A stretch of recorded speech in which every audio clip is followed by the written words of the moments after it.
Hey, what's going on, everybody? Welcome back to Bonafide Investing, where we discuss all things high yield investing, options, futures, and really just investment goals in general. If you're new to the channel, welcome. Give a little background on what we're doing here at the channel. I've been experimenting with high yield strategies for the past roughly year and a half. I took a chunk of my net worth, about 20 to 25% of it actually, and I put it into this strategy I call cash flow life here.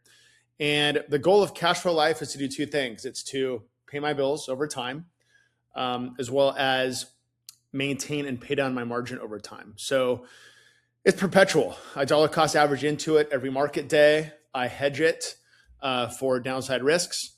And so it'll either succeed and I'll keep adding to it, or it will fail and we'll go back to the drawing board. So please hit like and subscribe if you like what we're doing here. Please support the channel. Also, everything we do here is not investment advice. This is all educational, so please do your own due diligence before making any investment decisions. So what I want to do, dive in today, I want to talk about a little bit about the bond market. I made a video recently about what I think the gold market is telling us. Now, I want to talk a little bit about what I think the bond market is telling us. So greed is back in the markets. I went on the CNN Fear and Greed Index. That's an index I like a lot. The reason I like it, it just gives you, I think, where a lot of the market sentiment is. I really don't like buying when we get to the greed and extreme greed zones of that index. Now, there's no such thing as a perfect index, right? I mean, you've got the Buffett indicator, which is 2 to 3 times higher, right, than it should be. And that we haven't seen a market sell off yet. So the old adage goes that markets can remain irrational longer than you can remain solvent. And there's so much truth in this. I'm anticipating a market collapse. I don't know when it's going to happen. Nobody does. And if they tell you they know when it's going to happen, I would advise you run for the hills, right? Especially if they're trying to get you to pay for their advice. Corrections are healthy. They're normal. Collapses come. As a matter of fact, we're supposed to have collapses roughly every 10 years or so. And we haven't really had one for about 15 now. So we're going on, quite a streak here. And I mentioned in the past that I think 2020 was when the market wanted to collapse, right? But the Federal Reserve and government didn't let it, I think interrupting the business cycle along the way. There's repercussions to that, just like there's repercussions to holding interest rates low, right, for longer. Everything eventually springs back and reverts to the mean. And just to give you an example, the S&P 500 needs to sell off about 50 to 60%, 50 to 60, right in that range, just to get back to the all-time median.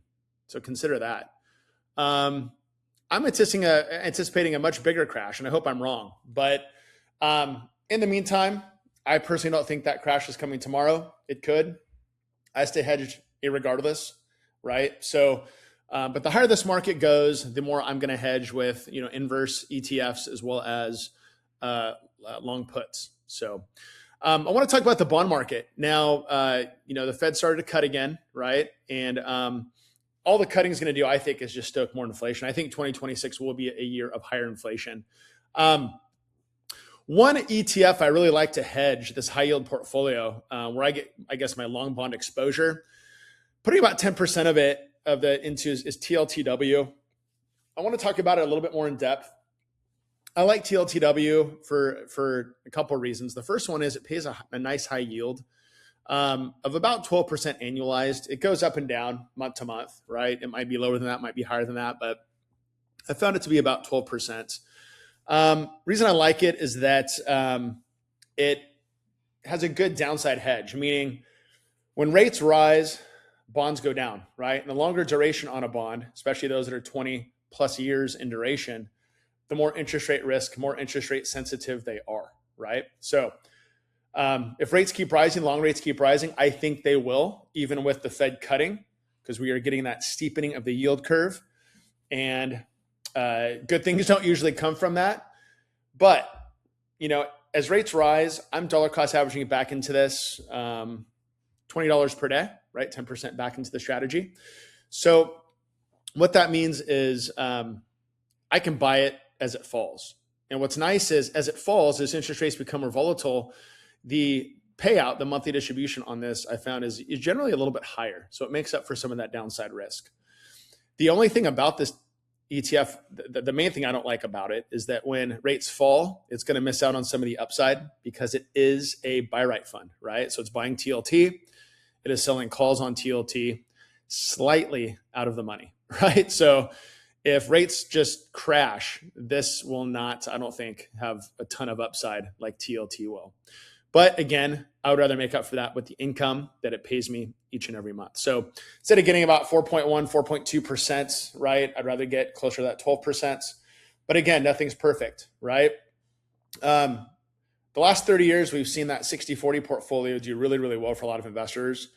Since about 2020, things have changed. And I've said that I think that we are in a new cycle.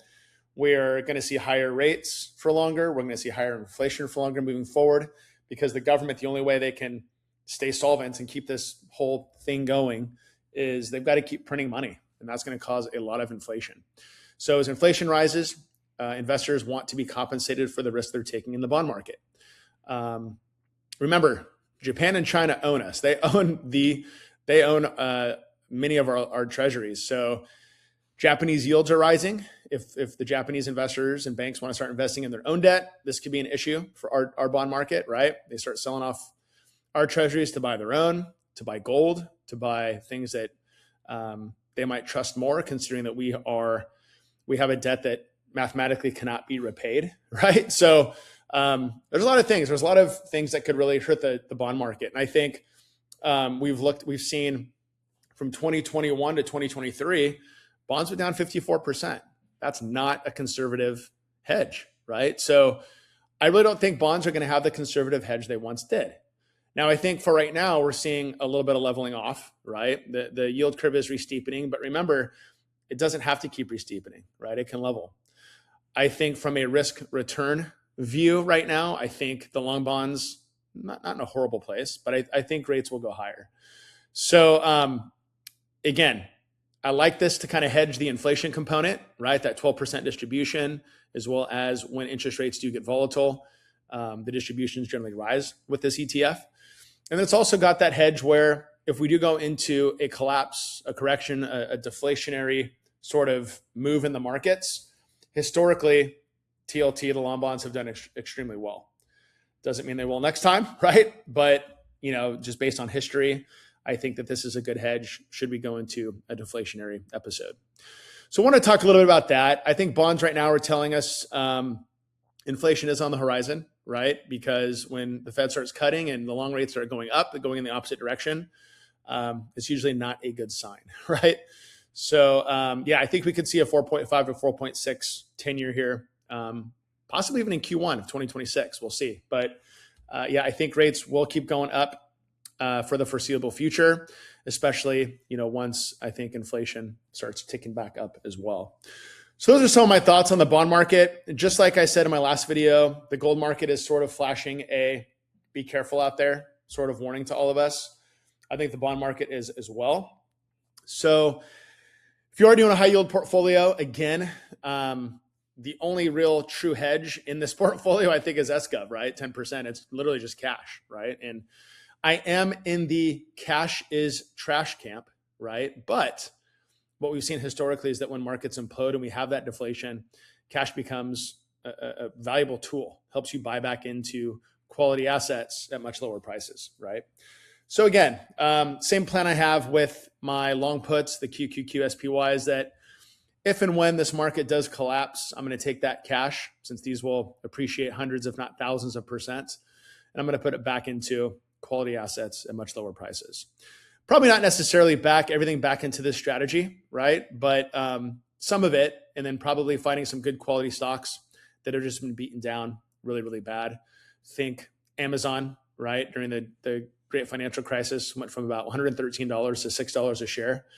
Could you imagine buying Amazon at $6 a share? Not a bad investment, right? So I think that, if you buy some high quality stocks, super low prices, using some of that put cash, if and when the time comes, that can change things significantly. So again, patience is always recommended. I don't have a crystal ball. I don't think you have a crystal ball, but I think there's a good reason why Warren Buffett is sitting on piles of cash, right? So Something to consider out there, right? And hey, if the market doesn't crash, all the better, right? But I'll keep doing the strategy. I'll keep paying my bills. It will keep paying down my margin and adjusting for inflation as we go. So again, borrowing at 4.5%, using about 26% of my available margin, a number I'm comfortable with, sitting at about a 60% margin buffer. So yeah, I want to take advantage, if there are some of these developments in the markets as they come. So hope you got something from this video today. Have a great day.